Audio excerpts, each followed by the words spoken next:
Hey guys, what's up? It's once again mp4podcast.com, and I want to talk about DSLRs. Which full-frame DSLRs are good to get for filmmaking? Well, first off, I'm going to cover Canon and Nikon and Sony, but I'm going to start with Canon. What's good about Canon, what's bad about Canon. I'm only talking about from filmmaking, not talking about photography at all. What's good about the Canon DSLRs, especially the 5D Mark III and their new 1D, I forget what it is. What's great about these Canons is that they record in a very high bit rate. The 5D Mark III is right around 90 megabits. Records in a color space of 420, which you can still do a lot of great color grading, just not as good as 422, or I believe the higher end ones. Pro cameras are 444 or 442 or something like that. But you lose a little bit of that grading and shadow detail that you might get. And remember, when you're recording with these cameras, you're recording on a flat image. There's no raw, not like your regular cameras that you might be able to record in raw and change white balance later in post. You don't have those abilities. Yes, there are pro cameras that do that, like the Red Epic, Blackmagic, and the new C500 that's coming out from Canon probably later this year or next year. So that's what you get with Canon. You get better compact cameras, a really good codec, but here is where Nikon comes in.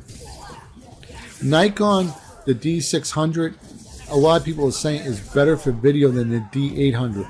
And the reason because of that is because it has a lower megapixel, and during that lower megapixel, it line skips down to 1080p. So it skips lines.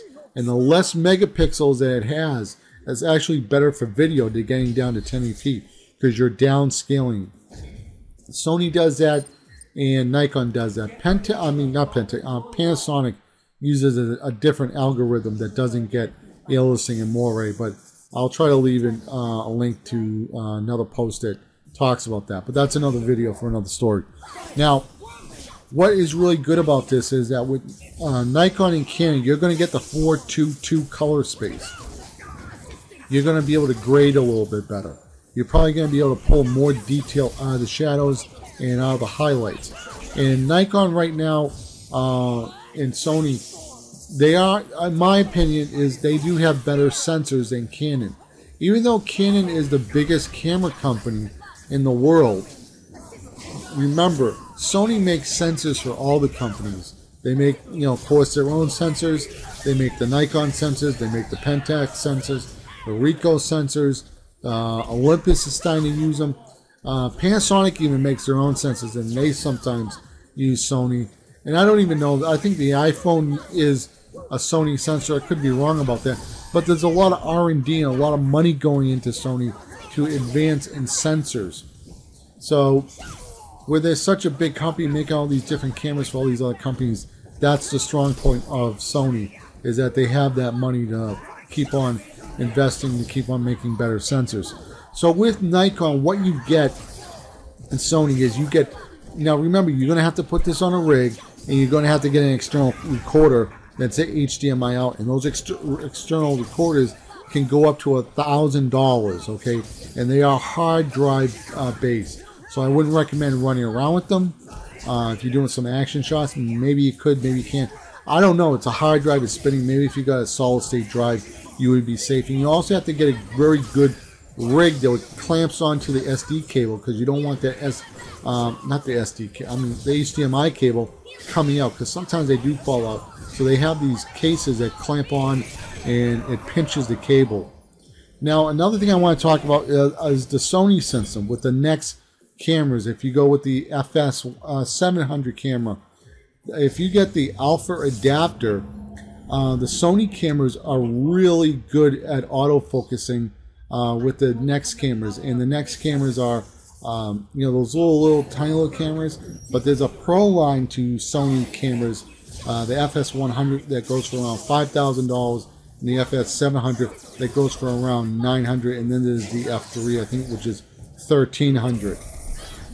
The Sony cameras are with the alpha adapter on the NEX Pro cameras, the autofocus is amazing. And I know some people will say, don't ever use autofocus, don't ever use autofocus.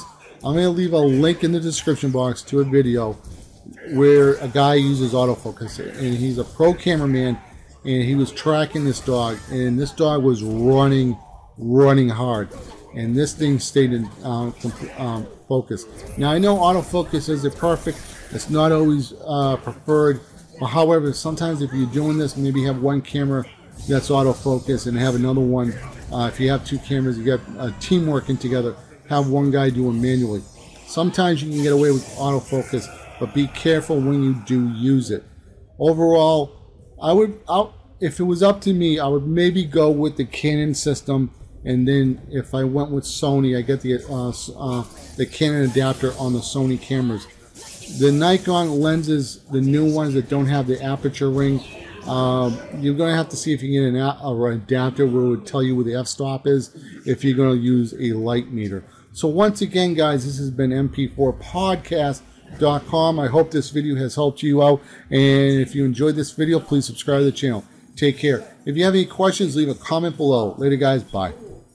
3, 2, 1, 0. Game over. It's too early to give up now. Maybe you just need to take a break.